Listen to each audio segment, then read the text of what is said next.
What is up, everyone? Welcome to the NoLife Gaming Podcast. How's everyone doing this evening? Got a short hey, shut your goddamn mouth, boy.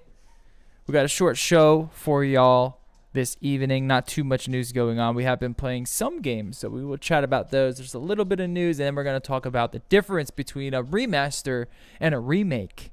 Do you know the difference? Because we kind of don't. We were arguing about it before the show, and hopefully we will come upon a conclusion. So make sure you head over to our Instagram at NoLife Digital, as well as our website nolife.digital. https://nolife.digital. There's no .com, just nolife.digital. Go check it out. You can watch all of our episodes over there. You can read all our articles, our reviews, and if you want to subscribe to the podcast, head over to the website. It'll bring you to a link, or you can just go to iTunes, Stitcher, Google Play Radio, Podbean, Pocket Cast, Overcast, any podcatcher out there, as well as SoundCloud. We are all over the web. So let's get started. What's up, Doobie? Yo, what up? How you been doing, man? Doing good. Looking forward to the long weekend. Yes, me too. I can't wait to eat turkey and chill and watch football and watch the dog show. That's always a good time. Yeah, the classic Philadelphia dog show. It's always great. Reminds me of, what's that movie? Best in Show. Yeah. Such a good movie. I kind of want to put my dog in a dog show, because I think he'd be good at it. Watch. Come here, boy. Up. I think you get a 0. All right, let's get into it. What we've been playing. Let's talk about the big game this week that dropped, Battlefield 5. I've been playing it. I did a little streaming of it. Maybe I have this stream up that we can take a look at. And man, it's good. It's so fun. But that's the thing with Battlefield, is that it's just so fun. It's not like the craziest. Here we go. We can do this here. It's not like the craziest, most technical, most intricate first-person shooter, much like how CS:GO, there's a lot of Twitch-based like skill involved. There's a lot of tactics and team going on. Siege, there's a lot of tactics with that game.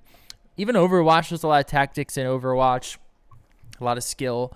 But with Battlefield, it's more of just like an entertainment experience. It's just like massive 64-player battles with tanks. There's planes flying overhead. It's set in World War II this year, so you have all the World War II weapons like the M1 carbine. You have the Sten. You have, these old bolt-action sniper rifles that have huge sort of, bullet drop when you shoot from across the map. And it just makes the game just so cinematic and so much fun. We were watching the chess series before I was playing in Battlefield. But I wanted to test the performance. I can safely say that DICE might be the best developer when it comes to performance in their games, along with graphical fidelity. Because these games, along with Battlefront 2 and the last Battlefield, they are easily the best looking games ever. They consistently top themselves. They are just the best looking games you'd ever play, and they run basically on any machine. So it really is a testament to, optimizing your game, and it's just, they're just so good at it, They're so good at it. Just a shame that EA is the publisher. It is a shame, but I will say, I haven't really noticed much of like EA-ness going on in this one. Along with their last Battlefield, I didn't notice much of that either. There was a lot of people like criticizing the game because it involved women, and there was the whole like that's not accurate to the time era, and they kind of made a whole big stink about it just because the way that one I don't know if he was a developer, if he was a part of the publishing team, but he was basically just like kind of being snarky about it. If you don't like it, then don't play it, and a lot of people got upset about that. But other than that, they know how to make a great first-person shooter. It runs really well, and I'm having a lot of fun playing it. The only thing about it that I mean, there's a few things that I don't like. The main thing is that it is very, very, very similar to the first one, Battlefield 1. And that's kind of unfortunate. I kind of wish that they added just more to it, like more weapons. I wanted just a lot more classes. It's kind of the same 4 classes: assault, medic, artillery, and then sniper. And then you got like a myriad of weapons there, but you can't really customize them too much. There are like different skins and stuff that you can get and you can unlock. There are microtransactions, but they're all cosmetic microtransactions. It's not like Battlefront where it's, these like cards that just like, boost your stats all the way up. So that's good. And yeah, I think this is a really good offering from them. But you got to be a Battlefield fan. Like I said, it's not like someone who wants to play a CS:GO type shooter or even like a COD type shooter. This is not the type of game for you. This is more of like you're playing it because it's fun and you want to get into the experience. It's not because you want to win. And one of the best kind of examples of that is their ticket system. So essentially with Conquest, you're essentially capping zones and you're running out the enemy's lives. So you start off with 500 lives, and the more zones you cap, the faster those lives kind of drain out. And there's this comeback feature that they implemented, which essentially means when you are winning and you're dominating, and say there's 6 capture zones and you have 5 of them, well, your tickets go down quicker and their tickets go down slower, which doesn't make sense. So there's a certain period that you kind of don't want to win so much. You kind of want to take it easy because you want to kind of get that comeback feature because it's going to drain their tickets faster. So the reason they do it is because they want the end of the game to be super close. Every match is within like 10 to 20 tickets. Rarely will you get a blowout. And I understand that mentality, but it's like you shouldn't reward the team for playing poorly. You know what I mean? That's like gaming 101. You always want to reward someone for doing well. And in this scenario, it doesn't really work. But then there's other modes and it kind of works out fine. It's just that specific mode, which is their main mode. It's kind of stupid. So there's a lot of balancing that needs to be done. There are some bugs. And performance-wise, with the 1080 Ti, it runs extremely well. I can run it at Ultra. I get Ultra at 3440 by 1440. So you're watching it here now, and that's an ultra-wide setting. What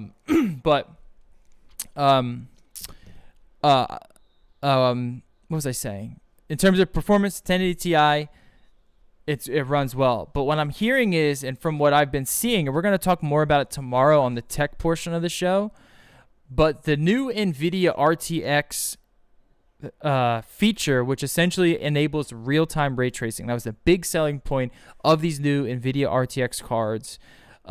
This was the first title to implement that fully in their game. And they do. To their credit, they do fully implement real-time ray tracing in their game. They recommend you set it at the low setting. There are 3 different settings: there's low, medium, high. They say keep it at low. It's going to give you the least amount of performance hit with the RTX enabled. And essentially you're just getting more reflections, more shadows, more accurate lighting. I mean, it looks really great. Digital Foundry did an amazing video on the technology around Battlefield. This is, like I said, DICE is doing the best work in terms of technical prowess. There's no one better than them. This game looks absolutely amazing, sounds amazing. Again, 64 players all at once on screen, bombing each other. It's just insane, and it runs flawlessly. It's crazy how they're able to make a game this good. And these maps are gigantic. But when you do the RTX, it just slams your performance almost by half. So for a lot of people, it's not worth it, myself included, which is kind of why I wanted to wait to see how the RTX kind of panned out before I jumped on that RTX train. So unfortunately, even the 2080 Ti's, you might break 60 frames per second turning that RTX feature on, which I think is kind of disappointing because it would be cool to see this game. It would be cool for DICE to say, look, we created a massive Battlefield game with just extreme amounts of destruction. So you can pretty much break anything in this game, which is awesome. You can blow up buildings, you can blow up sand dunes, you can blow up trucks and just like it just everything kind of can crumble by the end of the match, which is really cool. So adding that on top of flying aircrafts, on top of boats, on top of tanks coming through, on top of 64 players running at each other, just blowing each other's heads off, running at a stable 60 frames per second with real-time ray tracing turned on, which is just a new advanced feature in gaming. That would have been cool for DICE to kind of been able to say that. Unfortunately, the other stories being told where they kind of failed on the RTX front.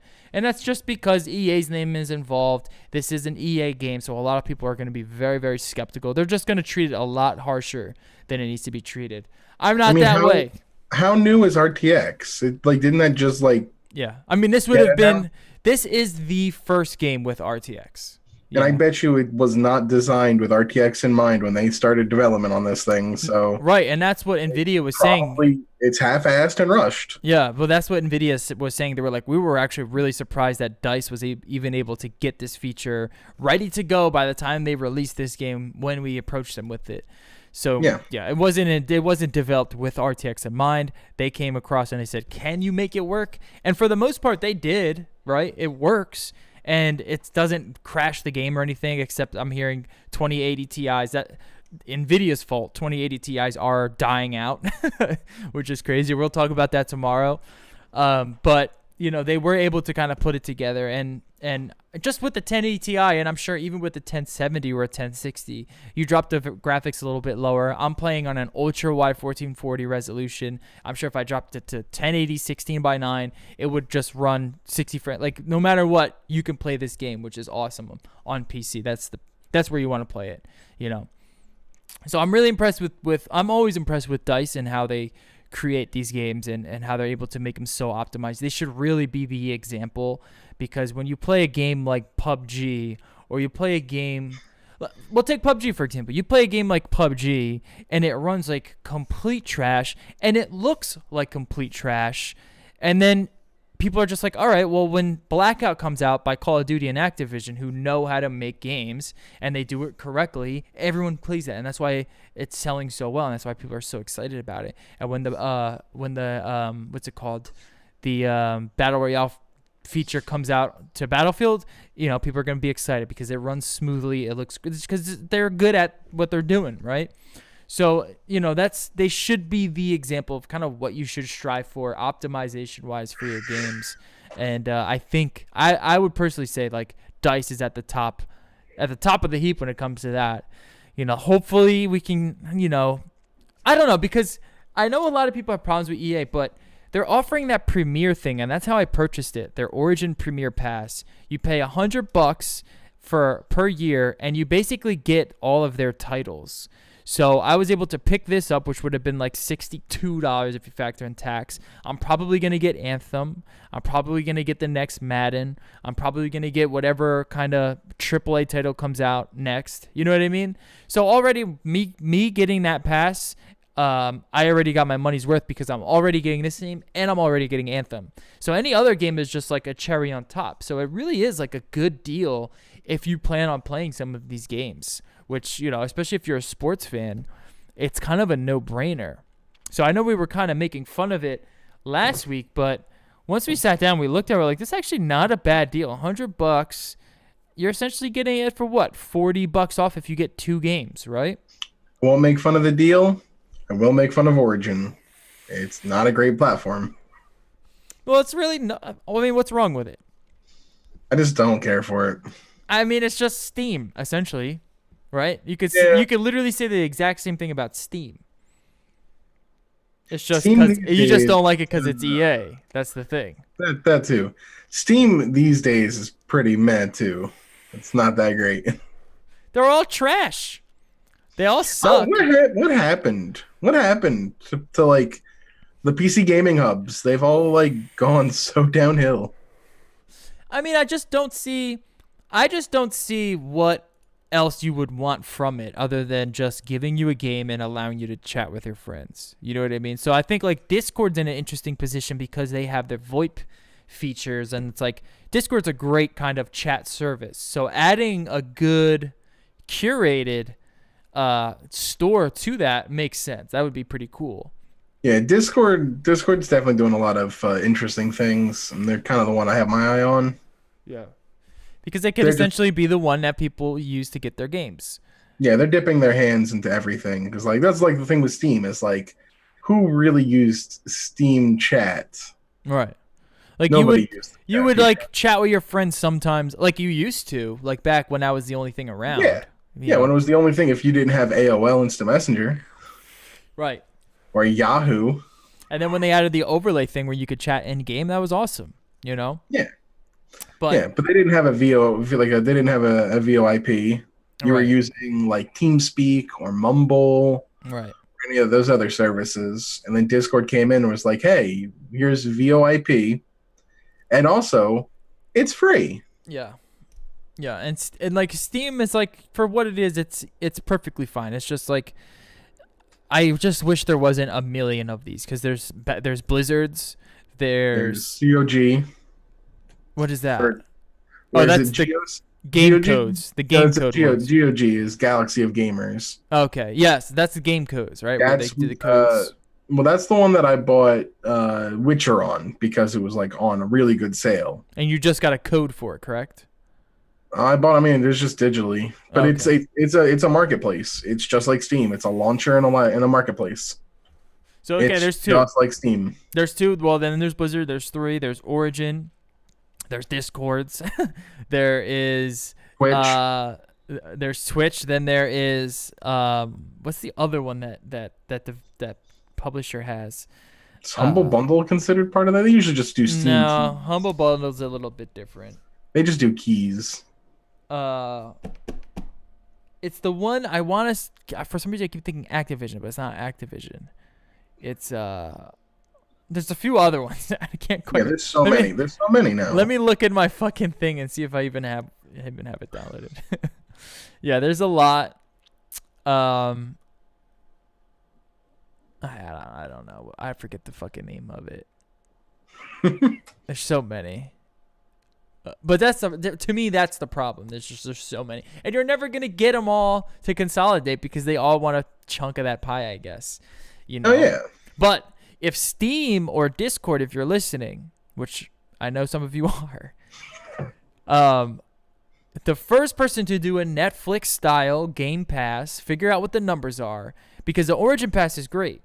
Like I like that thing. I like being able to just say, hey, just give me a good deal. That's basically what it is. I can cancel anytime I want. You know, I already know I'm getting Anthem, and I already knew I was getting this game. It already paid for itself. Figure that out with that entire library that you have. Because think about it. How many people are actually buying those dumb sort of greenlit games? You know, figure out a bundle where you pay a monthly service as an optional service, and then you could just download any game you want. You don't have to worry about constantly dipping into your PayPal or dipping into your credit card. And I think You that would imagine really take off. $15 or $20 a month, and it's like, okay, you have full access to the Steam library. That'd be great. Like, What if it was like 15 so bucks a much- month, right? What if it was 25 bucks a month? Because let's face it, it's never going to be that cheap. I don't know, maybe. No, it can't but be. I don't think it would be that. Even if it was 25 bucks or even 30 bucks a month, but you got to play the game for like 30 days, and then the game kind of went back on the shelf or whatever for some. You know what I mean? Like you don't really need all these you don't need to keep all these games. At least not for me. I'm not that type of gamer. I almost wonder if Steam is essentially just like they're the marketplace and the launcher. But if like companies like Rockstar were just like, hey, pay a monthly fee and play Grand Theft Auto 5 and all our other titles that we have on Steam or other these websites, like the other marketplaces, you just get a code and you just use that code to pretty much redeem like 30 days of play. Yeah, that'd be great. That's the thing too. It's like, are all these developers are going to start doing like these subscription? Because I've been doing a subscription model for my website since 2015. Like it's a great way to make money. It's the future of the marketplace, really. Yeah. It's no longer. It's just like games. It's no longer getting that one-time purchase. It's how do we hook, line, and sync them to get that monthly purchase? Yeah, That and like that reoccurring payment. And then, like, to me, I think smaller reoccurring payments, they don't hurt as much as like $100 payment up front, or you know what I mean? Like they're just like, you just kind of stretch that payment out for however long you want that service. So for Yeah. someone who's a seller, it makes sense because it's so much easier to track your funds for each month, especially if you're a small business owner. I know how much money I'm going to make next month from that website. You know what I mean? And that really helps me kind of plan, okay, how much money can I spend? How much money can I allocate towards content to kind of keep generating that income? Whereas if you're just relying on one-time sales, you could have a good month, you could have a bad month. You really can't allocate for that stuff. So for a You can't seller, put it all your, works. yeah, you can only put your eggs in so many baskets Right. before eventually you crap out. And then most of the time, a lot of people will just take the conservative route and be less willing to spend that extra money because they don't want to have that next bad month, and then they go bankrupt, right? So for a seller, it works out great, and then for a buyer, you're just not paying that big cost up front, so you're just spreading it down the line. That's why a lot of Like people. you as a studio release two big games, then you follow it up with a stinker. Then the next game, people still buy it, but they're like hesitant, and it's a stinker again. Right. You're less likely on that fifth game, even if it's fantastic, to hit that same sales numbers you were hitting because your name is a little bit tarnished now. Right. But if you Like were to Nintendo, but if you were to do a monthly pass where it was like $5 a month and you have a couple stinkers, but then that fifth one's fine, people are like, all right, that's cool because I'm only paying $5 a month for your service. You know what I mean? It kind of, exactly. it's a great way to kind of to do payments, and because of the internet and online payments, and now it's a lot easier to be done. But it does get a little bit out of hand when you have so many monthly recurring like I was just tallying all my monthly recurring payments a couple of weeks ago, and I have so many, and I forgot a few. It's part of the reason why so many analysts, when Nintendo, when the Wii U failed, a lot of people were hesitant as hell on the Switch. They were like, we don't know how we feel about this because the Wii U was so bad. Yeah. Yep. But of course, they pulled the turnaround and have a good product that's selling well. So they kind of regained some of that confidence back. Right. But imagine if it had been a stinker. Well, imagine if it wasn't Nintendo. Imagine if it was Exactly, with that pedigree. right. Imagine if it was They just have some that pedigree. random. Look at what happened to Sega. Or like Ouya. Remember the Ouya? Oh my god! I'm just saying, look what happened to Sega though. They released the Genesis, was competing really well with Nintendo in the 90s. That's what I had. I didn't have a Nintendo. I had a Genesis. Then they had the Saturn to try to compete with the PlayStation. And then, it didn't compete. Nope. Then they tried releasing the Dreamcast, and it didn't compete. And now they don't make consoles. Yeah. And the Dreamcast wasn't bad. It's just they couldn't compete. Couldn't compete. Yeah. Especially after the Saturn. People saw the Saturn and they saw the PlayStation, and you can look at the numbers. People went towards the PlayStation. Yeah. They had the same games. Yep. It's just. People forget about the Saturn, like legitimately forget about that system because it was a shittier PlayStation. It was. Well, the PlayStation was so great because, I mean, Sony. We were saying it the other week. Like, we don't give Sony enough credit for what they've done for tech. I mean, to me they are the best company to do it. The PlayStation 2 is the greatest selling console of all time for a reason. Yeah, it's crazy. It's crazy how good they are at what they're doing.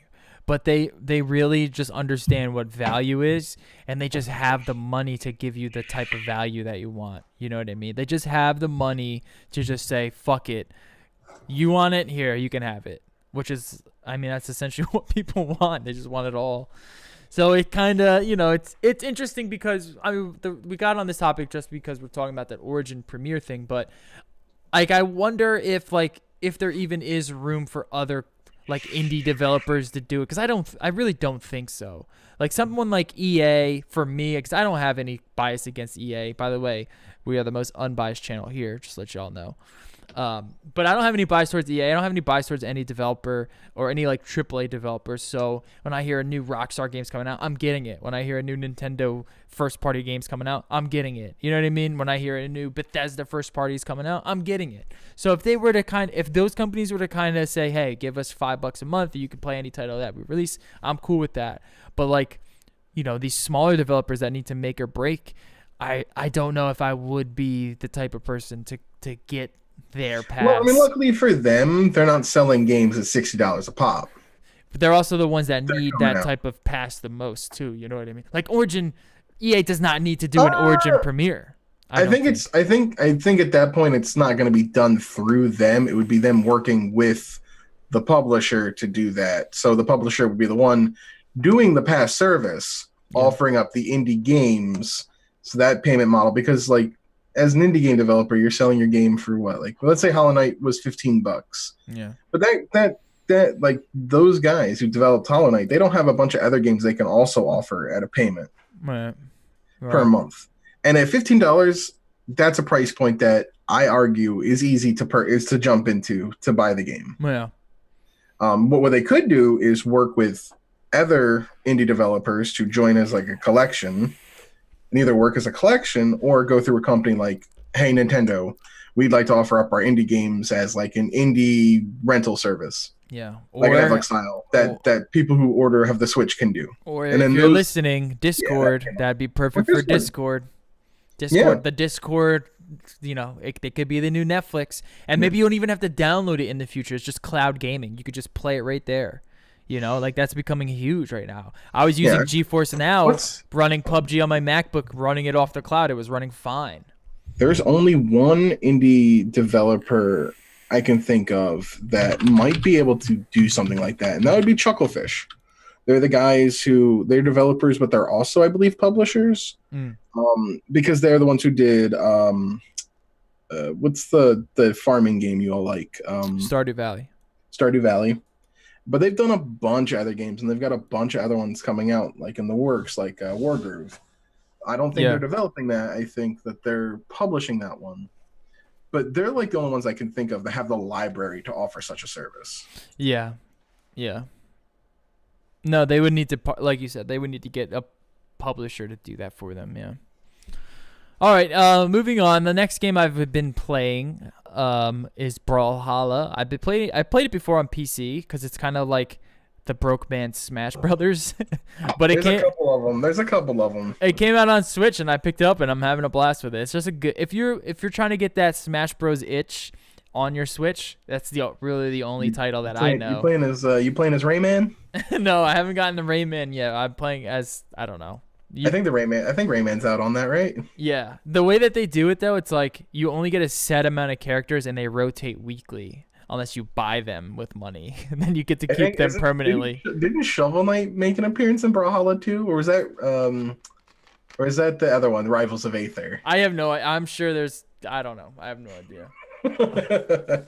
It's fun though. It's kind of like Smash. It's got the same type of like A, B attack and then jump. You know what I mean? Strong forward. Platform fighter. The bubble shield and all that stuff with the rolls. Yeah. Yeah, that's a platform fighter for you. Platform fighter with dropping weapons, but it's fun. It's fun. Just cool. I mean, and it's free. It's completely free. You don't need to buy it. If you can't wait the extra 2 weeks for Smash. Yeah. I couldn't do it. I saw that. I was like, dude, you know what? I'll be the first one to say it. I'll take the critical approach here and say Brawlhalla is way better than Smash. I'll say it. I have no science to base that upon. I'm just saying it to get people mad. It's better than Brawl. All right, you've been playing Spyro Reignited. Yeah, I've been playing a little bit of Spyro. It's good. They did Toys for Bob did a really solid job doing this remake remaster. We'll get into that later. But it's visually really appealing. The sound design, like the music remixes that they did, really good. And it plays like Spyro from the childhood. I'm loving it. I like the designs they did for all the individual dragons that you rescue. They're all unique. They don't feel like, they like the old one where it kind of felt like they were all the same. Yeah. This one, they actually have personalities. They're all voice acted. There was a big hubbub about how it doesn't have subtitles, which I can totally understand as a problem. I didn't realize how big of a problem that was until people were like, there's a lot of people who are deaf who play games. So yeah, exactly. It's like you are now pretty much removing a very important thing for people who have audio disabilities. Yeah. Like they still play video games. They can see just fine. Yeah. Why can't they can't hear any of the dialogue? Well, I'm not saying it's a dialogue heavy game, but it does kind of seem weird that there's no subtitles. They probably just forgot. That sounds like something they just forgot to do. which sounds like such an Activision thing to do. Yeah. It really sounds like something Activision would do. They're like, oh yeah, we forgot this. Because like, Whoops. why else wouldn't you put them in there and all their other titles?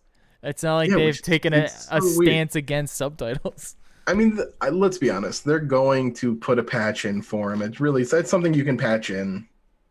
It's just a matter of grabbing all the text files and patching it. I want to know if they'll even do it now. They have to. I think they have to. I think it'd be dumb if they just ignore it. Yeah. I can't. How hard can it really be to patch in subtitles? No, it looks pretty good. It definitely looks Yeah, good. the game looks. It has. I mean, it's got the same exact faults that some of the older games had, and by that I mean, the camera sometimes is a little too close in on the back, and you can't really. I feel like the camera could have been drawn out a little bit better. But those are the problems that the original games had. Yeah, Spyro was a pretty fun game back in the day. It wasn't I wasn't that big of a Spyro fan. The controls always felt odd to me. The flying levels are still shit. Yeah, it's just like it just didn't control very well, and like I wasn't a big, I didn't like him as a character, to be honest. I thought he was kind of lame as a kid, but I can That's see understandable. I mean, compared to Crash, right. I loved Crash. Crash would be better. Yeah, I loved Crash, man. He was a goofy little fucker, and like, I don't know, it just wasn't my thing. But I could see where platformer heads like this is like one of those golden titles. Collect-a-thon platformer. Yeah, it's the classic. I enjoy it. So, what are you playing this on PS3 or PS4? PS4. Yeah, I'm back a generation. Yeah. All right.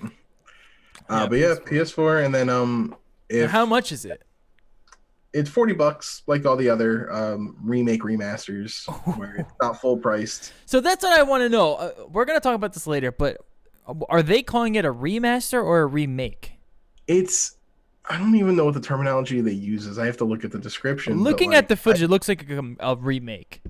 Yeah, it looks like a remake, in that they use the words remaster for, which is weird because it's built from the ground up. Yeah, It's clearly not just updated visuals using the base code. right. It's obviously new code. Yeah, it looks like a brand new Spyro. Like, it might be the same levels and it might be the same. Yeah, and the same design, and it's the same mechanics, but it looks brand new. Yeah, but from a from a breakdown point of view, it is definitely completely new code. Yeah. It's completely built from the ground up to look like the old games, but updated. That's where remake and remaster gets muddled. Yeah, we'll talk about it in a little bit. Yeah, and then the other game I'm playing, yes, is this is the free game for this month if you are on PlayStation Plus, and I recommend getting this game. It's only $20 anyway, and I'm going to be paying the $20 for the second game. And they are remastering or remaking or whatever they're doing. I think these are actually remasters. They're not remakes. right. They are updating all of the other games in the series, which there are 6 of them, not including Zero, I believe. Yakuza Kiwami, which is like a cool beat-em-up game. I think was originally on the PS2 or PS3. I can't remember. But PS3, I think it was. PS3, yeah, that would make sense. They're really fun. It's just I hear this is the most underrated series in gaming. That's what I keep hearing. I can see that. The writing is really good. The characters are really fun. There's a lot of pretty solid humor. The battle system is simple enough to jump right in, but complex enough that if you wanted to make it cool combos and optimizing the fightings, you can. See, that was what I kind of wanted to know. When I looked at this game, because I've been hearing about it probably the last year or two. People keep saying that I can't wait for the new Yakuza. This is the most underrated series ever. There's so many people who are so head over heels about Yakuza. So I've been always thinking about picking it up, but I'm it kind of looks simple. It looks dumb to me. Yeah, But there's I've never played it. I've never really watched gameplay of it, so I kind of want to know your opinion on the combat. in this one. This is the only one I've played so far. Because the There's combat's the four. draw of it, right? Yeah, That's why I play it. I would say the combat is the draw, and if there's a second draw, it's definitely the writing and characters. Yeah. Like a lot of the side missions are just really silly. Yeah. And you know, kind of like that classic weird Japanese humor. Yeah. It's all in there's it's all you know, it's all subtitles. This one actually has subtitles because if it didn't, you wouldn't know what the hell's going on. It plays out almost like a melodrama at some points, which is really funny. Yeah. But yeah, there's four types of like fighting styles. There's your regular brawler, which is kind of like slow, a little bit slow in attacks, but they counterattack when you get hit, so you don't flinch. You just like follow up with a hit.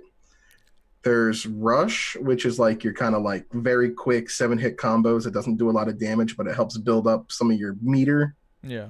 Because you have like this like heat meter, which you use to perform like quote unquote heat actions, which are like hard hitting moves. You have the beast mode. I love that it's called beast mode. Yeah. Which is where you like automatically pick up weapons and attack with them. You don't have to try to grab them. You just pick up whatever's close to you.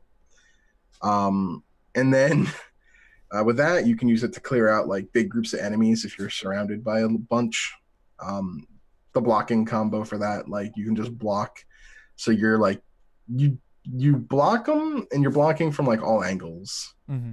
And then the last one is the dragon, which is your character is known as like the dragon of Dojima. And that one is kind of like it's the only one that you have to do some weird side mission stuff to unlock more things, like more like abilities for it.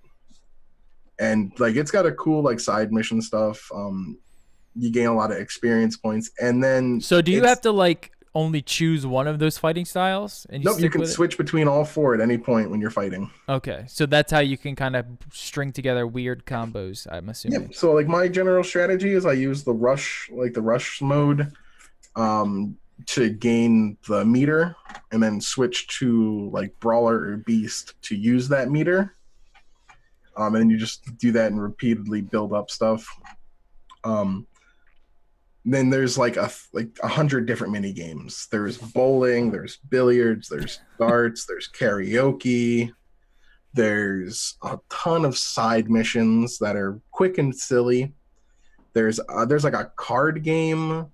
You can play arcade games like the crane game. There's a bunch of there's just so much stuff in it. And like I found myself playing the mini games for like hours. It's great. Yeah, I think I'm gonna have to start playing this. And right now it's free, so there's no hesitation. Just try it for Now, free. all right, that's the thing. If I get this off the PlayStation thing, do I keep it? You keep it. Okay. All you got to do is just claim it. Yeah. Into your library before PlayStation Plus like refreshes for the next set of games. But once you claim it, you don't even have to download it. You just add it to your library. It's in your library. Yeah, I need to do that. But if you wait and you don't pick it up, you're not getting it. Yeah. Yeah. But it's only $20. I'm not sure what the price is going to be for all of the remaster ones. I don't know if they're all going to be $20. If they are, I'm totally buying the rest of them when they come out. I'm having a lot of fun, and I will say that the character of Majima, I always wondered why my friends really thought he was great, and now I know why he's great. He is the best character. So it looks like it goes Yakuza 0, which is a new game that they made, which is the that was a prequel. And then there's Yakuza 2.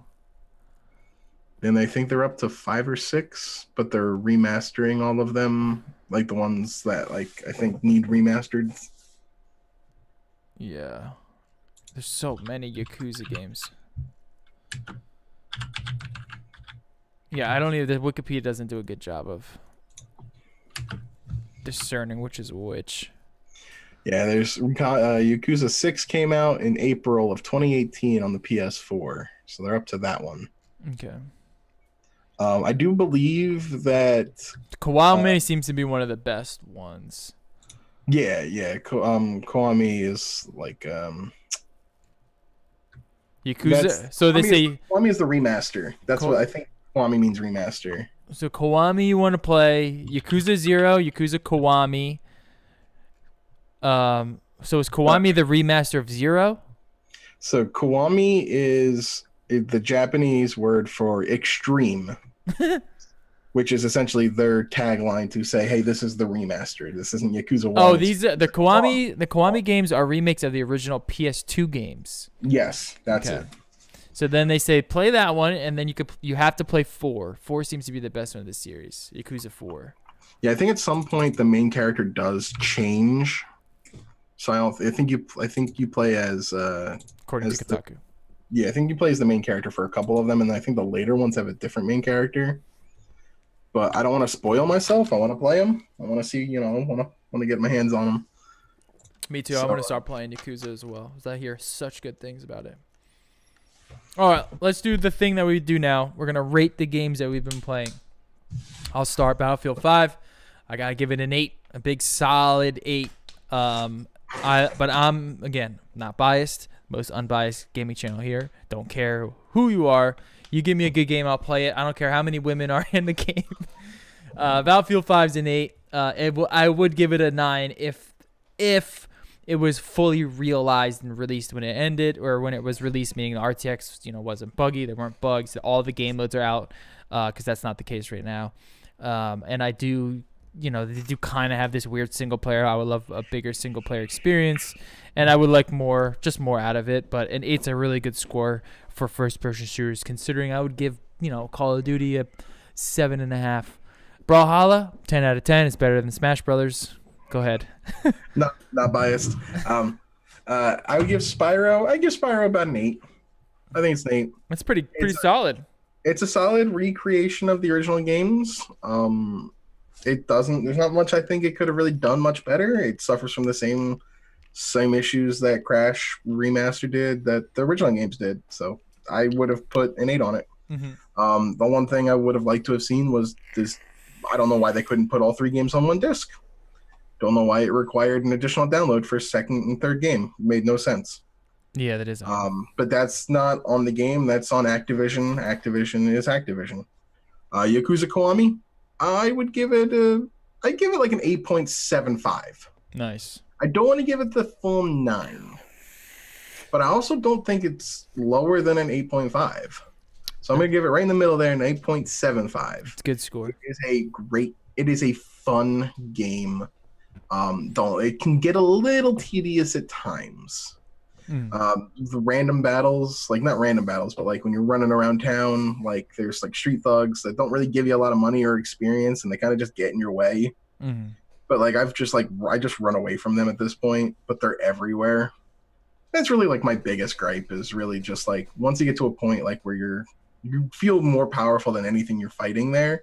So you kind of, if you want harder fights, you kind of have to seek out Majima, who at some point he also kind of becomes a pushover.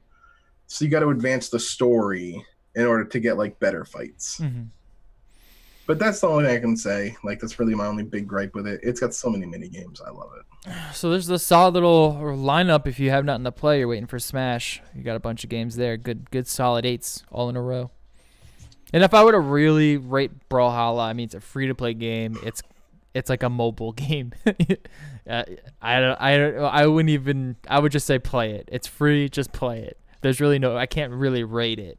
You know what I mean? There's not much to it there. It's like saying rate tic-tac-toe. You know what I mean? All right, let's get into news. Tony Hawk ranks his favorite Pro Skater soundtracks. All right, let's see. So without looking at the list, what's your favorite? I'd have to say 2. I'm going to agree with you. 2. I think 2 is the best. Tony Hawk Pro Skater 1 is pretty good, but those tracks they don't age well.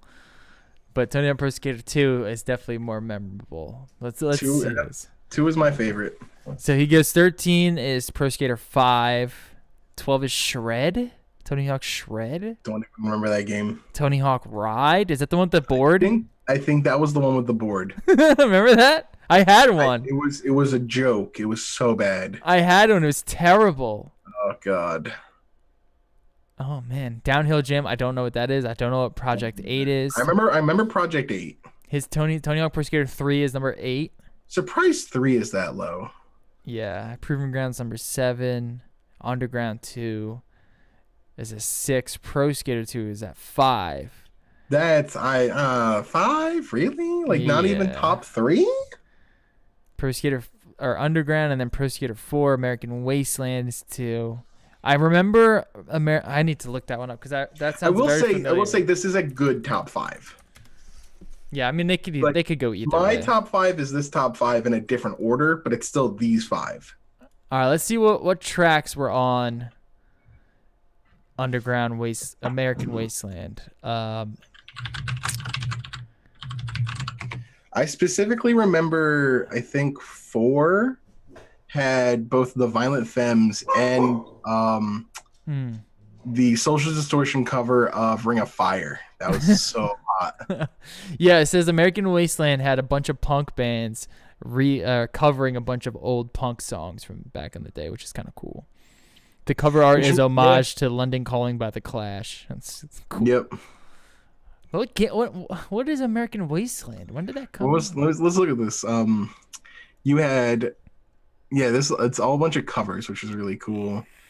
But you had like Fall Out Boy covering Gorilla Biscuits Start Today. Oh, which one is that? Holy moly. This is American Wasteland. Oh, God. You had Dropkick Murphys covering Who Is Who from The Adolescents. That's pretty cool. You had My Chemical Romance covering Astro Zombies by the Misfits. That's interesting. That's a really interesting take. Like, I really like the concept of that. Dude, My Chemical Romance doesn't get enough credit. They're pretty good. Dude, the Taking Back Sunday cover of Suburban Home by the Descendants. That's pretty cool. That's a solid choice. That's pretty cool. This should be number 1. Pro Skater 1, it had a good soundtrack, but let's look at the track list. Pro Skater 1 track list. Let's just reminisce for a minute. I could play the album, we'll probably get yanked immediately. Yeah, right. Dead Kennedys, The Ernie's Solid. Here and Now, Evan Rude Vilified, Goldfinger, Superman. That's I think anytime, especially when Zelda came out and they had like the shield surfing, you just set any video to that to "Here I am doing anything I can." So good. Then there's Primus, Jerry Was a Race Car Driver, which is the Solid. classic. Jerry Was a Race Car Driver. Speed Dealer, Screamer, Nothing to Me, Suicidal Tendencies, Psycho Vision, Suicidal Machines, New Girl, Unsane, Committed to Vandal, Zero Barge. I'm gonna take a hot take here. Tony Hawk franchise, as far as music selection goes, better than the Grand Theft Auto franchise. Oh, that is a hot take. And I love a lot of the tracks they picked in Grand Theft Auto games. But it was always Tony Hawk that was like, yo, what's the soundtrack gonna be? Versus Grand Theft Auto was like, okay, what's the soundtrack? I was always more hyped for Tony Hawk soundtracks. The Grand Theft Auto soundtrack was like any popular song, modern day popular song, really. Like it had some original tracks which were pretty cool. I mean, I would definitely listen to a lot of the Grand Theft Auto tracks, and now you can't tell me you weren't rolling around Los Santos in San Andreas, bumping "In Living Color." Cult of Personality on the repeat. I also liked like when Flying Lotus did the whole kind of like techno radio station on I think that was Grand Theft Auto 4. That was so dope. There was the whole techno radio station on Liberty City Stories that I bumped a lot. Oh, really? Yeah, I remember the Liberty City Stories having a pretty solid, like, because it was like, the way they did that one was it wasn't like track after track. It was like one just continuous mix. Yeah, that's kind of how the Flying Lotus one was.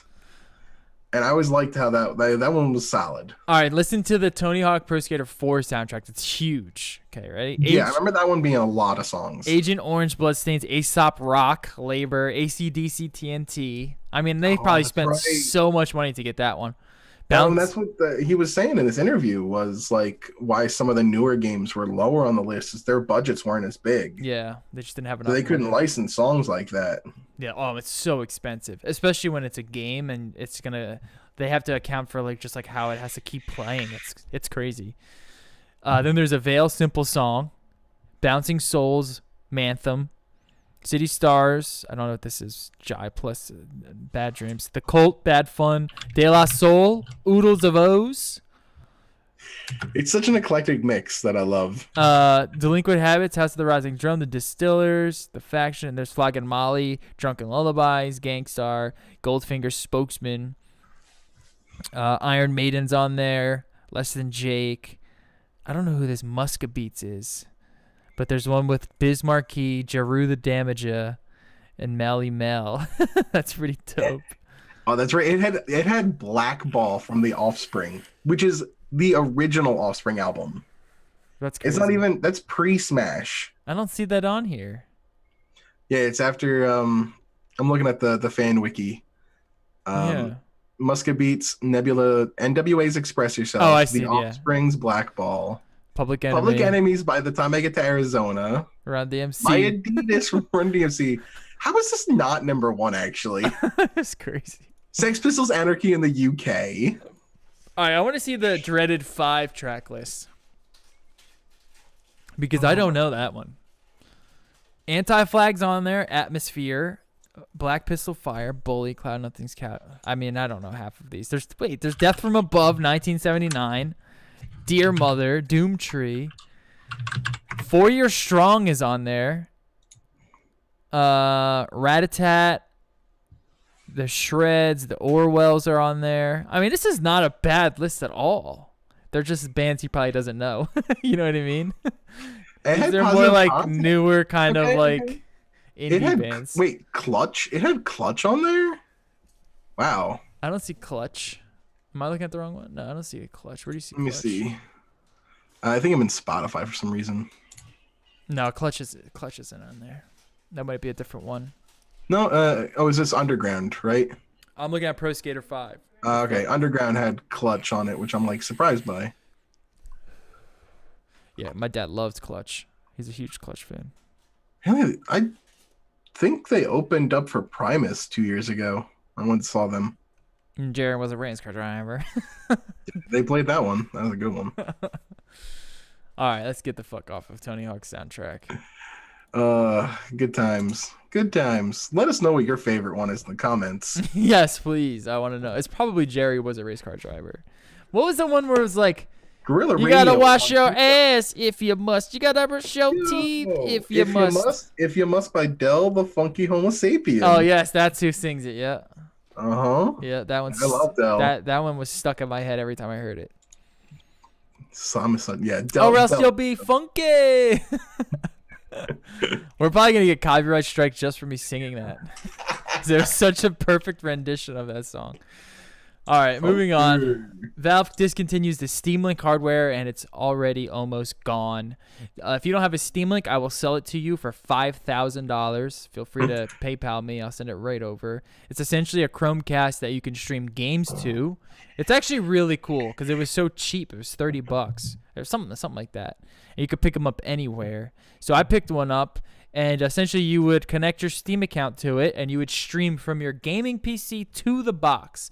There was a little bit of input lag, but it wasn't too bad, and you can literally play any game on your PC sitting on your couch. That was the nice thing about it. But unfortunately, NVIDIA's Shield is just way better because it runs on an Android. It's more of a set-top box. This was just a very niche product.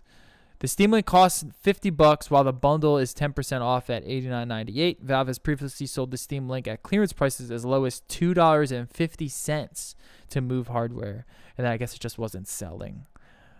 So that kind of makes sense. It's a shame, but what are you gonna do? If you want one, I'm telling you, I'll sell it to you, but it ain't gonna be cheap. I'm holding on to that for dear Collector's life. edition. Yeah, hold on to it. I have the box and everything. It's in pristine condition. I barely ever use it. Fix PUBG is a failure. So Fix PUBG was a campaign that developers started to essentially fix a lot of the issues that people were having with the game. So PUBG was a failure. Yeah. They basically had this whole thing where it was like, we know what you guys want. We're going to fix the game. So we're going to do this whole campaign called Fix PUBG. Coincidentally, it came out like a day before Call of Duty Blackout came out. So they saw the competition. They were like, well, now that this game's coming out, maybe we should do something about it now. And they got murdered by the competition. And now, all right, so the biggest thing people wanted from the game was optimization. Everyone wanted it to just be better optimized. And while they optimized it, it's not quite perfect. It's not quite blackout level optimization or battlefield level optimization, but it, to their credit, it is better. But the problem is it just brought a whole slew of other issues to the game. And it just kind of just kept breaking things. And it just, when you have this type of game where the people who are playing it now are like hardcore players, they're people who like really take this game seriously, you can't fuck their shit up. You can't fuck up balancing. You can't fuck up their weapons. Like, it's got to be rock solid. Just don't go breaking shit, you know?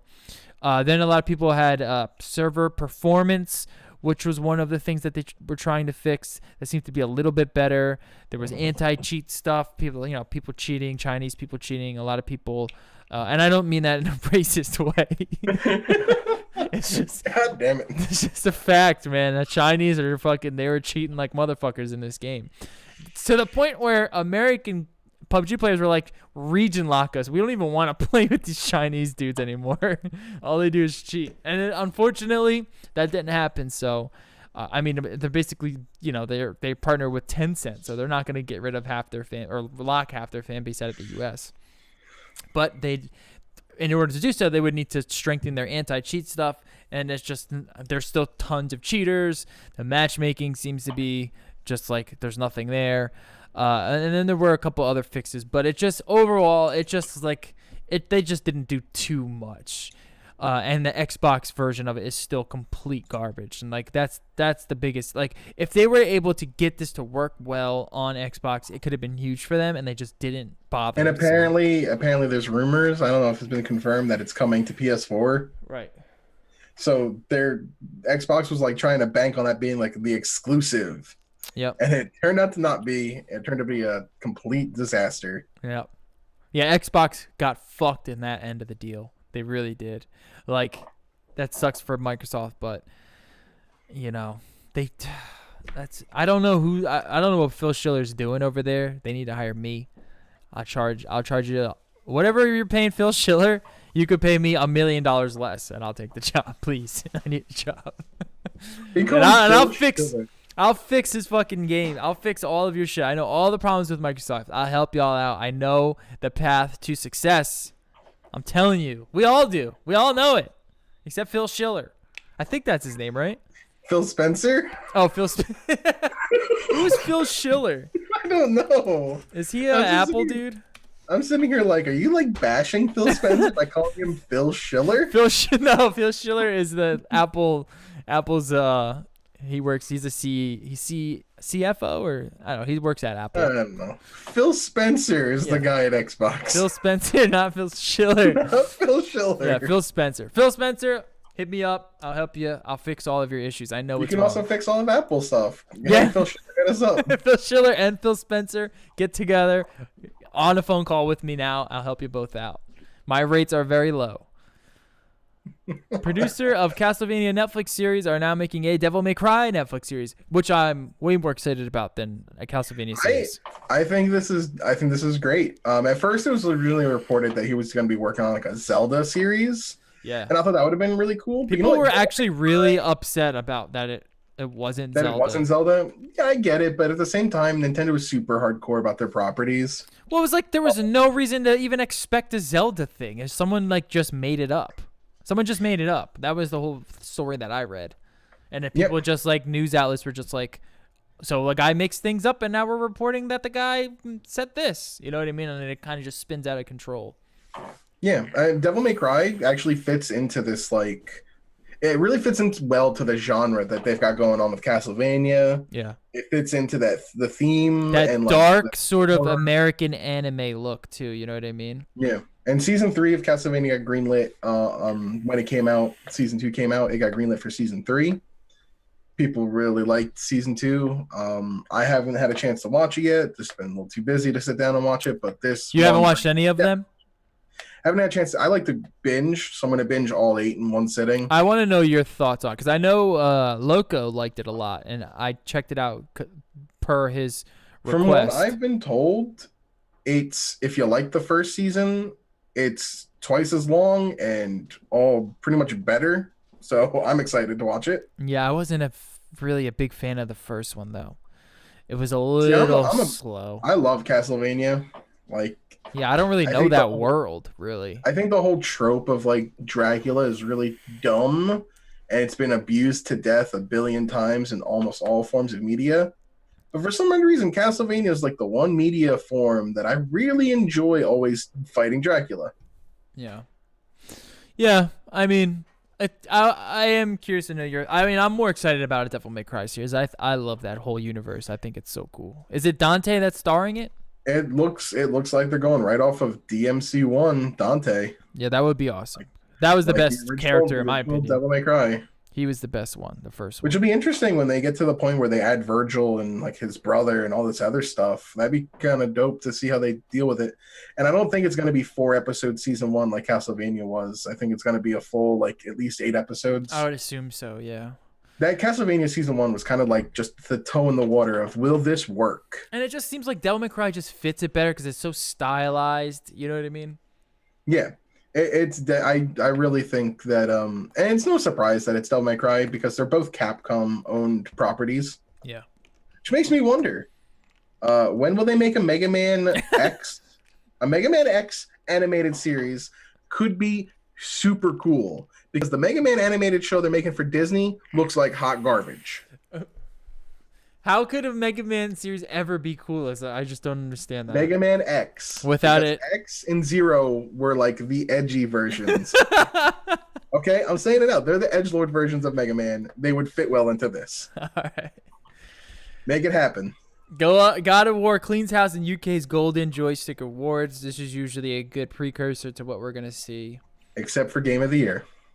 Yeah, except for Game of the Year, which went to. Go ahead. Really? Go. I want to make you say it. Really? I want to make you say it. Fortnite should not be Game of the Year. I don't know what they're thinking by making Fortnite Game of the Year. Fortnite is not Game of the Year. How does Fortnite beat Red Dead 2, Spider-Man, and God of War? It doesn't. Fortnite is the Fortnite being. I hate Fortnite. I don't think it's fun. I never thought it was fun. I've always hated it. I always thought it was a terrible gimmicky game. It's dumb. The culture around it is so toxic. There's no gameplay. It's the dumbest game ever. I hate it. Here's how bad it is. The only other category that Fortnite won was best competitive game, which I don't even agree with that. No. So best storytelling, God of War. Best co-op game, Monster Hunter. I could see that. Best indie game, Dead Cells. So far they're on the right track. Best visual design, God of War. I would have given it to Red Dead 100 times over, but I could see God of War winning as well. Best audio, again, I'd give it to Red Dead, but God of War takes that. Still playing award. World of Tanks. The fuck? Who fucking cares? Best performance goes to Detroit. I can understand that, even though I would give that to Dutch Vanderlyn from Red Dead. Red Dead takes my Red Dead sweeps it for me, I think. Best VR game, I don't know, but does Red Dead take Game of the Year? That's such a difficult conversation to have. Best VR game, Skyrim VR, whatever. I wouldn't do that. Best mobile game of the year, PUBG Mobile. I can definitely agree with that. Best PC game of the year, Subnautica. How is Fortnite not win best PC game of the year then? This is such a dumb. Because it's on more than one thing. Oh, okay. PlayStation game of the year, God of War. Duh. Yeah. Xbox game of the year, Forza. The only game they have. Yeah. The only game. Nintendo game of the year, Octopath. I like that Octopath wins Nintendo Game of the Year. But what else? What is it? What is it against? I mean, is it against? It's not against Splatoon 2, is it? No, because that was a launch title, I thought. No, it wasn't. It was a summer title of the launch, so that yeah. It's up against really Super Mario Party. No. Yeah, because Odyssey was the year before as well, right? Yeah, 2018. The first half of 2018, even the first two, this is summer release. So really, up until Octopath, there's nothing. 20 was pretty bare. It's been pretty bare. I mean, I was just playing Mario Tennis and Mario Rabbids.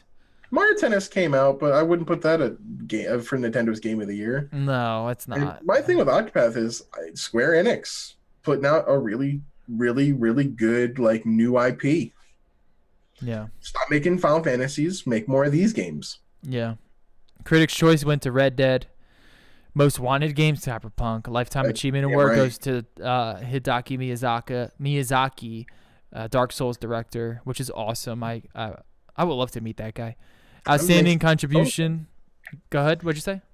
I said that makes total sense. The Lifetime Achievement. He's done so much. Everything's Dark Souls now. So yeah, I mean it changed that genre forever. Like I can't wait to see what else he can do with it because it's kind of getting played out now. But blank is the Dark Souls of blank. It has entered like the modern lexicon. Yeah. Outstanding contribution, the Xbox Adaptive Controller, Esports Game of the Year, Overwatch Game of the Year, Fortnite. That's crazy. I bet you people were probably booing when they heard that. That's crazy. I know Jerry was. So mad. That's crazy. It's so dumb. Fortnite is not a good game. It might be fun for a little bit, but that's about all you can give it. You cannot say anything about it is the best. But how do you say that it was the best game released this year? I guess the only thing you could literally say about it was that it was the biggest selling game, and it's because it's free. Like, what the fuck? You're basing it off of money? What the fuck? But it seems what it is, based off of money. I don't get it. I don't get it. First ever network television series Game Awards show announces intriguing categories and nominees. CBS will be airing its first ever network televised Gamers' Choice Awards. What? I didn't know this. On December 9th. I just found this out. A few days after Jeff Keighley's Game Awards. Which feels like a shot at them. It really does. Yeah. I mean, Jeff Keighley's Game Awards is the Game Awards, in my opinion. Let's be honest. The blank Choice Awards are utter garbage. They're always utter garbage. It's just like it's more of like an industry event, you know.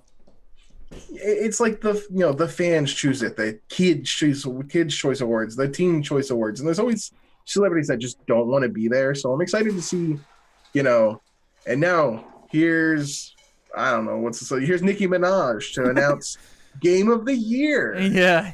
Yeah.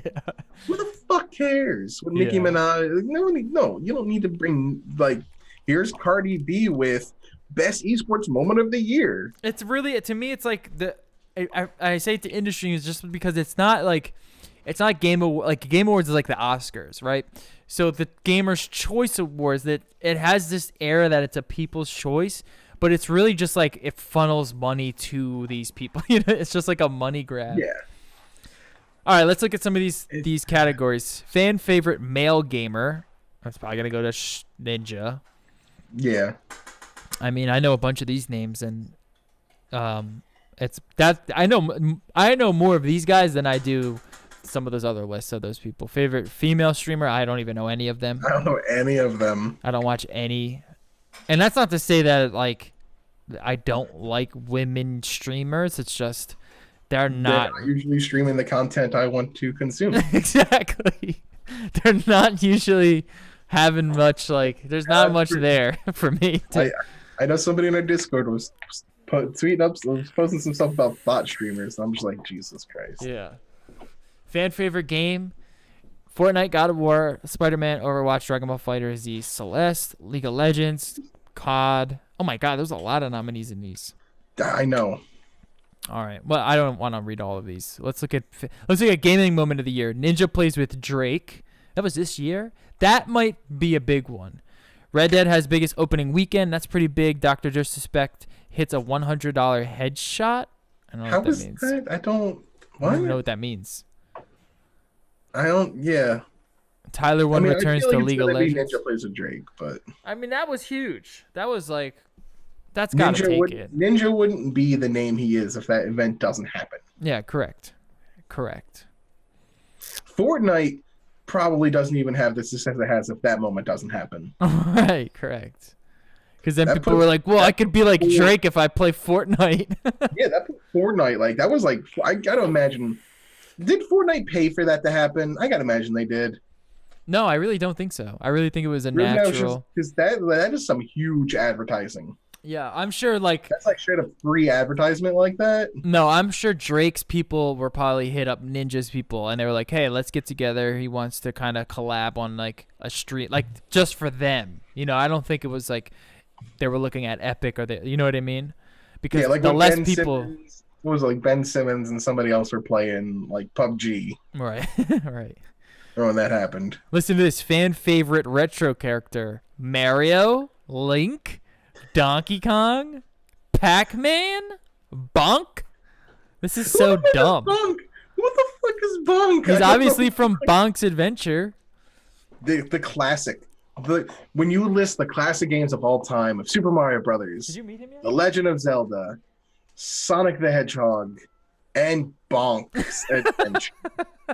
The classic Bonk's Adventure. Do you don't remember Bonk's Adventure? That was an 11 out of 10 game. Hold on, I don't even know what that is either. Let me look What this the up. fuck is Bonk's Adventure? Wait, did you outta look it here. up? No. Look it up and tell me if you've ever seen this game in your life.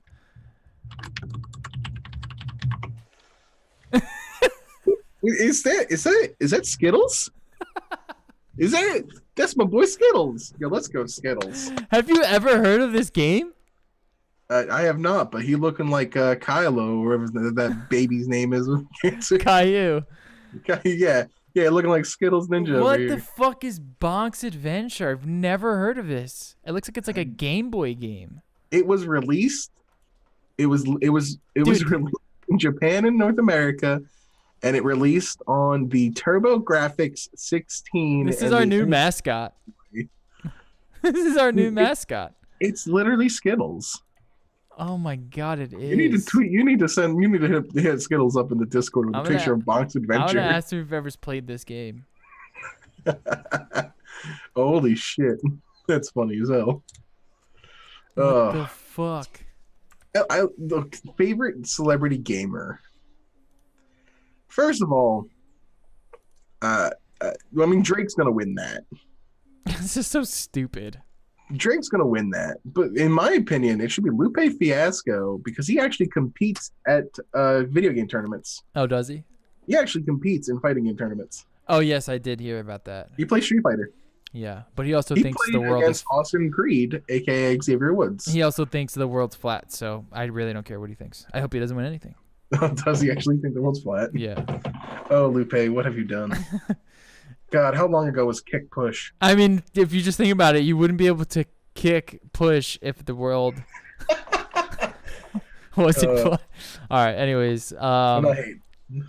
all right, we're skipping the rest of these. It's so stupid. It's so bad. It's so bad. Total rumor taken with major grain of salt. PS5 details. Rumor PS5 reveal and release schedule leaked, along with PSVR 2 details and a ton more. Take this with a huge grain of salt. The Yeah. only credibility that the person who leaked, quote unquote, leaked this has is that they claimed that they knew that they had inside knowledge that Sony was pulling out of E3 a couple of days before they announced it.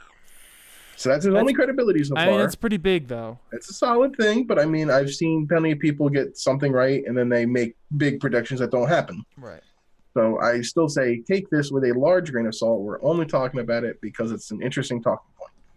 Ruth and Cookie, which is a Reddit account, brought this up. Alleges the PS5 will be revealed in mid-2019 with a similar event to the PS4 reveal event. After that, PSX will return to offer more information, using it to finally show off new stuff for next-gen console. They go on to say that Sony is targeting a March 2020 release date, but that could get pushed to November 2020. Can I just say, if they do a March 2020 release, not saying they're copying Nintendo, but they copy Nintendo. Nintendo showed that you don't have to launch a system at holiday season to be successful. You can do what is like essentially a soft launch, Right, that's how you're supposed to do it. and then you hit them in the following holiday season. Yeah. Apple has Sony learned this targeting- as well. Like you Only don't targeting March makes a lot of sense. Well, when the consoles are that much money, like $500, it's a lot of money.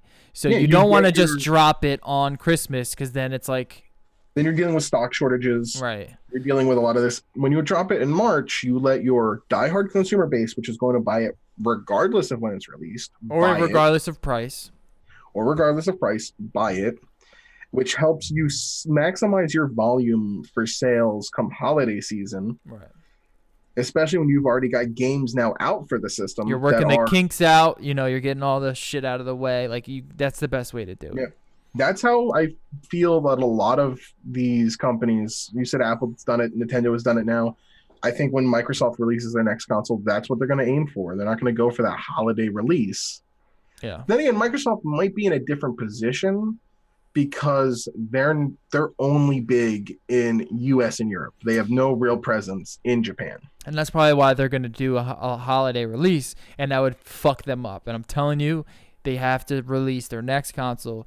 Do the March release schedule. It makes so much more sense. You don't want people to not get your product because in that case, they're going to get the product that's available. And that could be a PlayStation, and they're not going to get because an they're not Xbox. dealing with stock shortages. Yeah, no one wants to wait. No one wants to wait that whole entire holiday season to get something.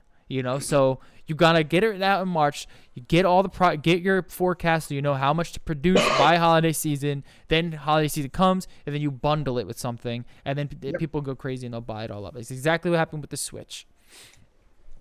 Switch did it really smart with Zelda, and then they dropped Mario Odyssey. I mean, it was just like a perfect, and they dropped all that when PlayStation was going crazy when they had Horizon going on. Like it still worked out for them. Yeah, they did a really good job of that. As much shit as I give them sometimes. And Sony, like I said, they don't care. They'll do whatever the fuck they want. They're gonna pull out of E3, which is something we didn't cover, but yeah, they're not gonna be at E3, which it says more about E3 than it does about PlayStation. I mean, it's been, on a real side note, real quick, it's been ongoing for a while now. The problems that companies have had with the people who own E3, because the amount of money they're charging for space and for time, it's a lot. They are fleecing them essentially. Yeah. Because where else are you going to go? We're E3. And that's why places like EA do their little shtick. They're at E3, but they're in a building that's not owned by E3 doing their presentation. Yep. And that's you see it a lot at the Consumer Electronics Show too. You'll get people that have hotel booths, and you actually go look at their products in their hotel booth because they're not paying that tax just to be at that show. It's stupid. Yeah. It's an antiquated thing. It's antiquated. We have the internet. You don't need that. It's just industry people. I mean, that's part of the reason why Nintendo doesn't have a stage show. They do the presentation, like they're on their video presentation. Yeah. Because you can access that from anywhere. They have complete control of how it's edited and how it's shown. And they're not paying out the ass for a stage to have tech demos or tech issues. They're not sending some guy up there playing a didgeridoo for 10 minutes. Yeah. While everyone moves tents to another place to watch another video presentation. Yeah. Sony last year. Just Sony. But like something like Cyberpunk, E3 works for them because they can make a big fuss and get all the industry people talking about it because they can afford to get all that shit. You know what I mean? So sometimes it makes sense, sometimes it doesn't. When you're PlayStation, I mean, it doesn't matter what the fuck you do. You got nothing to show, and you got nothing to prove. You already proved it. Yeah, and Sony, let's be honest, they're notorious for showing things 3 years before release. Yeah. And if they're working on a PS5 right now, they've really got nothing to show that they already haven't shown that we know is coming to PS5 because it's just too late in the PS4's life cycle. Yeah. It would be nice to see some more like Last of Us 2, Death Stranding, just saying. All right, so PlayStation Experience will be returning in 2019. You can look at all the statements Ruth and Cookie has been making below. Note that there are minor edits for clarity and grammar. PlayStation Experience will be turning in 2019. I guess that's when we'll see them announce the system. Most devs already have dev kits for PS5, which makes sense. PS5 is a monster, 4K 60 frames per second, stable, and at the same time kind of 4K 60 stable and at the same time kind of monster. At 4K and 60 frames per second at the same time. Yeah. Okay. That is what like they're saying. So, and that makes sense because that's kind of where we're at now in hardware wise. If you're not hitting that, then I don't even want your console. I won't buy it unless it hits that easily. And it should be hitting 4K 90 frames. That's the new thing now. Sony prepping hard for PS5. And one of the reasons for no E3 next year is because they blew all their load this year and have nothing to show next year. It makes sense. Small reveal in midnight 2019. Big one at PSX. Plans might change though. Remember the very first PS4 reveal? Something like that. But hey, then again, plans might change. Announcement in 1 year, then release in 1.5 and then 2. Nope, PS5 is coming soon because Anthem is being tested on one of the dev kits. It's coming in the next 1 to 1.5 years. That was but one it's of a the things that I beast. don't think is listed in here, but they're saying that Anthem is delayed. If Anthem is indeed delayed, that does give some more credibility to this. I mean, that would So be awesome to have Anthem now- as a release title for the new PlayStation. Yeah, but keep your eye open on Anthem because Anthem is, I believe, multi-plat. But that would suck because then my Origin Premiere wouldn't matter. Then I wasted fucking That's what I'm $40 saying. bucks. Keep your eye on Anthem. Right now, my eyes are on Anthem. God damn it! I got swindled. You don't know. Like I said, this might be false. So who knows? True. PS5 announcement killing holiday 2019 PS4 sales. They are almost at 100 million. It's already ascendant immortality in Sony's eyes. Death Stranding, Last of Us Part 2 being on both PS4 and PS5, mostly on both, but obviously going to be made for the PS4. Most developers already have the dev kits for PS5. What I've learned, EA is testing Anthem on it. Anthem is a mess on this gen consoles, going to get delayed again.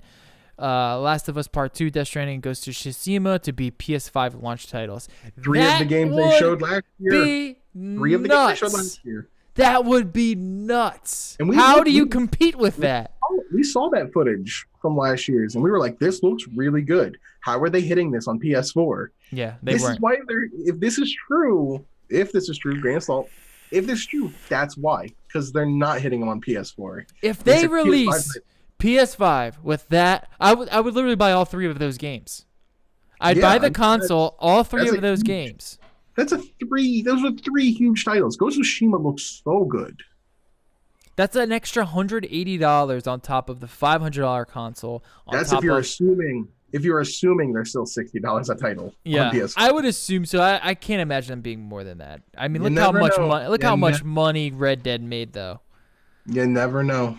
Yeah, you never know. But if they are, all right. We'll say it's $200, right? $200 for all 3 of those titles. You gotta include tax. So that's almost dropping $1,000 on a launch release, which I would happily do if those were the 3 launch titles, because those are the games that I just want to play. Yeah. Can't say for sure about Ghost of Tsushima. Death Stranding is still in polishing stage. Sony doesn't want to make them PS5 exclusives because they advertise them as PS4 games the first times, but then again, all 3 games have no official release, thus no pre-orders. So the plans might change. I mean, who knows how shitty they would run on PS4? Yeah, that's the thing. It's like you're getting 1080p 30 frames. It would be that's what it would be. Yeah, that's what it would be. I mean, that's currently kind of what's going on now. So that's why we need a new hardware bump. The hardware is so old. Red Dead 2 ported to PS5 in March 2020. That would be really interesting. Look, where is he even getting that information? That makes no sense. I don't know. I mean, it would make sense to port it, but yeah, I mean, you could assume that, but why even say that if you don't have rock solid evidence of that? PS5 will release either March or November. It's coming out in 2020 either way. I mean, that's probably pretty solid. I wouldn't expect it to be a year delay. Only thing I can tell right now for specs is Ryzen 8 core price is $500. So there's probably a Ryzen 8 core with an AMD sort of specular sheet. That's kind of what Sony does. They like these big, crazy processors, dedicated GPUs. It's not like how Xbox does it, where it's like it looks like a PC inside. PlayStation has like specially made SoCs for their consoles, which makes them. That's just how they are. Is it a detriment? I don't know. That's kind of the problem with the PS4 now, is that it doesn't future-proof itself. So it's a little weird there. They should start making consoles be more like PCs, where you can pop in a GPU. Do like a little slot, you pop, like that's how we should have consoles in the future. Microsoft, if you're listening, like I said, Phil Spencer, hit me up. That's how you win. You gotta innovate, you fucking idiots. Sorry. No Breakout Box has built-in camera. DS5 or is that PS5? PS5 is the DualShock controller. Oh, DS5 is going to have that too. They've always named them. So the original PlayStation Pro was DualShock. The PS2's controller was DualShock 2, right. 3, 4, and this would be DualShock 5. So PSVR, I meant to say, no Breakout Box. So it's just on the headset. It has a built-in camera. right into the console. Yeah. Okay, that which is makes now they're sense. going to have to do VR because they're going to push VR. They've been pushing VR. They're not going to stop pushing VR. They can't. They're too far in at this Well, point. now, I mean, the thing is with VR, this is the thing. As soon as we hit that stage where there is that crazy thing that everyone needs on VR, PC is they're not the consoles won't be able to compete with PC on that front. So that's kind of why they need to kind of keep playing that VR hand because it very well could be in the very near future we have that VR thing that everyone needs and everyone has to have it. So if you are the first console to have that, then you have a big upper hand because you obviously know that PC is going to have it. Once PC has it, it's going to be really hard for consoles to compete. And then PSVR is really just a nod to like Xbox. It's just saying like we got this extra thing on top of you. Yeah. Ape Escape 4 is confirmed. I don't know why this is even a thing. And like I said before, I wouldn't be shocked if they do that Ape Escape trilogy, remaster, remake like they did Spyro. It's And like, like why would you want Ape Escape on PS5? It's like, I like is Ape Escape even like that popular of a franchise to warrant a new game? just put it on Switch or something. It's like a Switch game. It's a PlayStation exclusive. Oh my. Oh well, put it on. They own the rights to it. God damn it! I don't care. Bloodborne 2, as much as I would love to, not happening anytime soon. That sucks. Don't want to give unconfirmed information. The only thing I know is this: most of the late PS4 titles will also be on PS5. It ain't gonna be backwards compatible. They didn't do it for PS4. PS3 only played PS1 games. It ain't gonna be backwards compatible. Don't hold your breath. Yeah, and I'm not. I really don't care too much about that. Once I get a new console, it's just like I'm not playing old games on it. You know what I'm saying? That's just how it is. All right, that's it for the show. Hope you guys enjoyed this episode. We are done. You have anything else? Remaster, remake argument. Oh yeah. So I forgot about that. Okay, let's get Got into the this. fake out. Sorry, We'll do this real quick. We'll just lay the definitions. We'll make sorry our about point. this. All right. What is there between a remaster and a remake? To me, and what I know, going off of music and movies, when you remaster an album, you essentially just add a new codec to it so you can play it on new hardware. For instance, if I'm remastering Night of the Living Dead, I'm essentially making it so you can play it on your Blu-ray player. That's what a remaster is. Maybe I make the sound Dolby Atmos so it can be surround sound, which wasn't intended, you know what I mean, as the original was, which was just a stereo experience. A remaster just bringing it up to hardware level, modern day hardware level, where a remake is it's like the difference is the remaster, you're playing it on new hardware. A remake, you're shooting the whole movie on a new camera. Like you're using brand new high def cameras, you're using brand new microphones, you're redoing the entire movie over to I mean, look at the Halloween remakes. Look at all the remake movies that come out. It's not just like the same actors, the same scenes, just 1080p. They're using high fidelity cameras. It's a complete remake. It's a complete redoing of the entire original source. So when it's a game, that's kind of how I would picture that, because we were talking about it with Spyro. Spyro doesn't look like a remaster. Because if it was, it would look like the PS1 version, just updated for 4K TVs, but it's not. It looks like a completely new Spyro. Yeah, they keep calling them remasters, but what they really are remakes, because you look at it, the code it's built from the ground up. It's not improved code, it's new code. Right. And whenever you add in new code to recreate something, you're recreating it, which means you're remaking it. So these should be considered remakes and not remasters. What game is a remaster? The Wind Waker HD, Twilight Princess HD for the Wii U. Right. Those are remasters. Right. The graphics are a little bit updated, but they're only updated because they're higher res, but the code is still the same. Right. A lot of the glitches that affected them in the first games still can be done. Right. Because they're not remakes, they're remasters. Yeah. So I think that needs to be very clear when these developers are making these games, because when I hear remaster, I'll just be like, well, I already played the original. I don't need a 1080 or 4K remaster. But if it's a complete remake and they're calling it a remaster, then I might be missing out on a brand new sort of better feeling, or for the worse experience. You know, you don't. It really isn't. You know, like it could be a worse remake, right? With the remaster, it's basically the same exact thing. You know, you're not getting a worse or better product. It's the same product, just mastered. The Last of Us on PS4 is a remaster. Correct. Right. Most of the time you get these remasters, it's when it's from the last gen to the current gen. When you're jumping more than one gen, it's more than likely going to be a remake. More than likely. I don't know if Yakuza Kiwami is considered a remake. I would assume it is. They were originally on the PS2. Well, let's check it out. So Yakuza Kiwami is essentially what? What is the original source to Kiwami? Yakuza 2? Yakuza 1. Okay. Which was on the PS2 in 2005. And this is kind of where it gets tricky, because it looks like a completely new game. Yeah, looking at just at this footage, I'm looking at footage right now. It is a remake. Yeah.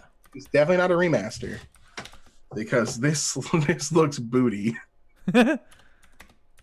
There's like a lot of the same things are there, but it's definitely completely updated. All the models are new. They're all new models. Right. But the question is, that source code may have come from the PS4 games that they made and have imported those models into it. And that's kind of where it gets tricky, because would it be considered still a like, I can understand the idea of calling it a remaster because it's essentially the same exact product, but the models are all like it's not just an upscaling of the resolution. It's like everything is upscaled. The way they're getting around this is not calling it either a remaster or a remake. And that's why I really don't have a problem with it. You know? They call it Spyro Reignited. Yeah. Or it doesn't tell you either way. Then you get Yakuza Kiwami. Kiwami means extreme. That tells you that it's a newer version. It's the extreme version. Right. Yeah. But that doesn't tell you if it's a remaster or a remake. Right. Like Final Fantasy VII is known as the remake because that clearly is a remake. There's no way you could say it's a remaster. The new one coming out. Yeah, if you want the remastered, you get the one that they released on PC and PS4. Right. Yeah. That good old FF7 remaster. So it's all semantics, but in this case, it's pretty important to know.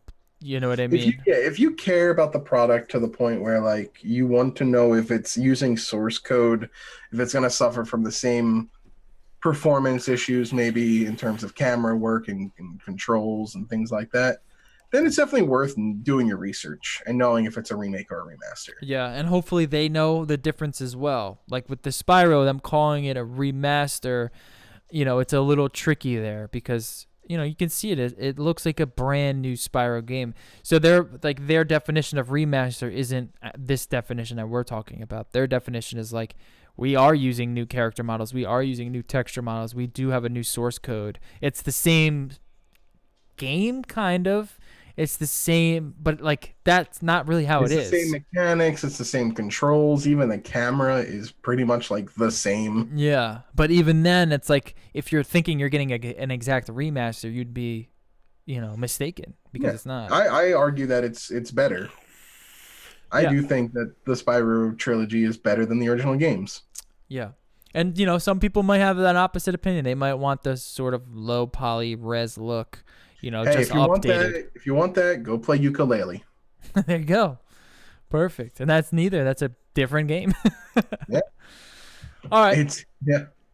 I think that's a good discussion to have. I think that would be our description of it. And I think that's, like I said, that's how it is in movies and in music. When you master an album, you're making the sound fit to basically any stereo system, right? You can watch Deadmau5 does a great video on YouTube about what he does mastering, And he basically makes his music so if you can put it on the smallest speaker possible and the largest PA system, and it'll still sound great. It'll sound as he intended. And that's because he's mastered it.